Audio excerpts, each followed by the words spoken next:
অন্তর্বর্তীকালীন সরকার গঠিত হয়েছে বেশ অনেক দিন হয়ে গিয়েছে।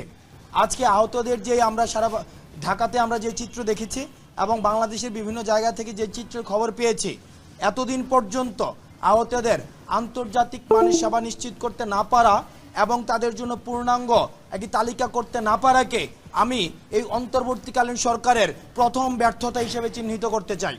কারণ এই অন্তর্বর্তীকালীন সরকারের উচিত ছিল শুরুতেই এসে যারা আহত হয়েছে এবং শহীদ হয়েছে তাদের জন্য আমাদের যেটাকে আমরা বলি ওয়ান স্পট যে সলিউশন, অনশট যে সলিউশন, এই অনশট সলিউশন নিশ্চিত করা। কিন্তু আমরা সেই জায়গায় দেখেছি আজকের এই দিনে দাঁড়িয়েও আমরা পূর্ণাঙ্গ আহতদের কোনো লিস্ট পাইনি, পূর্ণাঙ্গ যারা শহীদ হয়েছে তাদের লিস্ট পাইনি। আমরা ছাত্রদের জায়গা থেকে আমরা অক্লান্ত পরিশ্রম করে যাচ্ছি, কিন্তু একটা বিষয় মনে করে দিতে চাই, আমাদের কিন্তু কোনো অথরিটি নেই। এই যে আপনারা যে দেখছেন ট্রাফিক পুলিশ নিয়ন্ত্রণ করছে শিক্ষার্থীরা, বা আমরা বিভিন্ন হসপিটালে ছুটে যাচ্ছি, বিভিন্ন ধরনের আইনশৃঙ্খলা পরিস্থিতিকে স্বাভাবিক করার চেষ্টা করছি, এটি কিন্তু পুরোটাই হচ্ছে স্বেচ্ছাসেবীমূলক একটি কাজ। এখানে কোনো ধরনের আমাদের পলিটিক্যাল অথরিটি নেই, আমাদের আইনগত কোনো অথরিটি নেই। সেই জায়গা থেকে এই গভর্নমেন্টের কাজকে ত্বরান্বিত করার জন্য আমরা আমাদের জায়গা থেকে চেষ্টা করছি। কিন্তু এই অন্তর্বর্তীকালীন সরকারের যারা দায়িত্বপ্রাপ্ত রয়েছেন তাদের উচিত ছিল যত দ্রুত সম্ভব আহতদের পাশে দাঁড়ানোর ভিজিবল পদক্ষেপ নেওয়া, কিন্তু আমরা ভিজিবল কোনো পদক্ষেপ দেখিনি, যে কারণে আমরা অন্তর্বর্তীকালীন সরকারের স্বাস্থ্য বিভাগের আমরা নিন্দা জানাচ্ছি।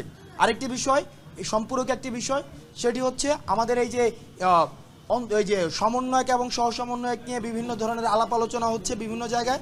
আমরা স্পষ্ট করে বলতে চাই, আপনারা যারা গণমাধ্যম কর্মী রয়েছেন ঢাকা কেন্দ্রিক আমাদের বিভিন্ন যারা সমন্বয়ক এবং সহসমন্বয়ক রয়েছেন, আপনারা দেখতে পাচ্ছেন তাদের কি সারাদিন কি অক্লান্ত পরিশ্রম করছে। আপনারা যদি দেখেন কেউ সমন্বয়ক এবং সহসমন্বয়ক নামে বিশেষ কোনো সুযোগ সুবিধা কোথাও চাচ্ছে, আপনাদের সাথে বিশেষ কোনো সম্পর্ক তৈরি করার চেষ্টা করছে, বা সরকারের কোনো প্রশাসনে গিয়ে বিশেষ কোনো সুযোগ সুবিধা চাচ্ছে, আপনারা তাদের আইনের হাতে সোপর্দ করুন। কারণ আমাদের কোনো এজেন্সি নেই, লেজিটিমেসি নেই যে আমরা কোনো বিশেষ সুযোগ সুবিধা আমরা দাবি করব। এবং পরিশেষে আমরা অন্তর্বর্তীকালীন সরকারকে আমরা বলতে চাই, আপনারা আজকে অন্তর্বর্তীকালীন সরকার হয়েছেন এই আহত যারা হয়েছে, শহীদ যারা হয়েছে তাদের বিনিময়ে।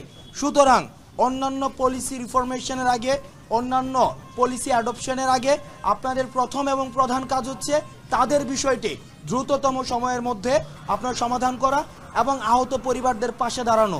কারণ আমরা দেখেছি একমাত্র উপার্জনক্ষম ব্যক্তি উনি আহত হয়ে পড়ে আছেন বা নিহত হয়েছেন। সুতরাং আমরা আর অ্যাসপাইরেশনাল স্পিচ শুনতে চাই না, বড় বড় গল্প শুনতে চাই না, এটা করে ফেলবো সেটা করে ফেলবো শুনতে চাই না, ব্লেমিং টেগিমের গেম আমরা শুনতে চাই না, দোষ এর ঘাড়ে ওর ঘাড়ে চাপানো, আওয়ামী জামাত বিএনপি ফেসিবাদের উপরে দোষ চাপানোর যে ব্লেমিং টেগিং এর যে বিষয়টি, সেটি আর আমরা শুনতে চাই না। আমরা দৃশ্যমান পদক্ষেপ দেখতে চাই।